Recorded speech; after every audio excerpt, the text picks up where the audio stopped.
How can you train your heart to let in love, to let in the right love, to let in beautiful, enriching love that can last the whole life? Well, you've got to get your heart and your mind to work together. We know you've heard this expression, the heart wants what it wants. The heart is also led by the mind. So when you say that, oh, I like bad boys or crazy people, or I just like a 10, you're telling your brain and heart what you expect. And in fact, a bad boy and a perfect 10 physically isn't necessarily the recipe for lasting love. What are the things to look for lasting love? Kindness. Someone who's interesting, someone who's generous with their time, even more than with their money, someone who you can talk to. Remember that Billy Joel song, I just want someone I can talk to. But to train your heart for love, you've got to think about what you want. What does love require? You see, love requires you feeling secure and safe to express your deepest fears and vulnerabilities, and know that you're held and safe and heard and listened to. And so we have to be very careful about what we ask for. So you've got to train your heart to ask the right questions. What kind of person do I want to spend my entire life with? Who do I want to wake up with, go to sleep with? Who's going to help me raise kids? And that's another thing. Am I on the same page in raising children? Am I going to marry someone who lives in the country and want to live in the city, or vice versa? Train your heart by being very careful. What kind of person do I want? Here's another question. Well, if I want that kind of person, what kind of person do they want? Be logical, be smart. Don't be entirely heart-led. The heart wants what it wants.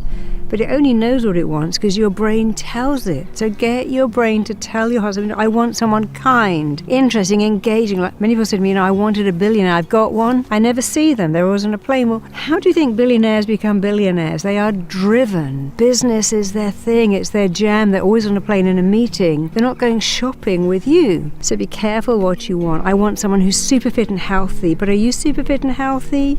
I want someone who loves cooking. But then also, I don't want to eat all these plates of food. So be careful. Train your heart by thinking, what does your heart really want? It isn't wild craziness, because it doesn't last forever. It isn't even hot, amazing sex that goes on all night, because that can't last forever.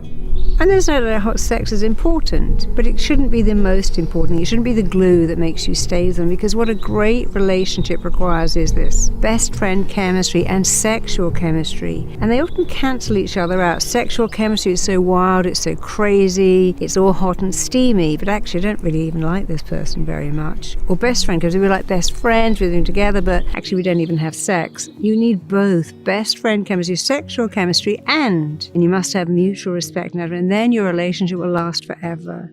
You have to work on it sometimes. But train your heart to look for, require those three things, and lead your heart to lasting love, because it's available to everybody. My gran once said, every pan has its lid, and that's true. Find your lid. Let your lid find its pan. Train your heart to look for the values that last a lifetime, not superficial.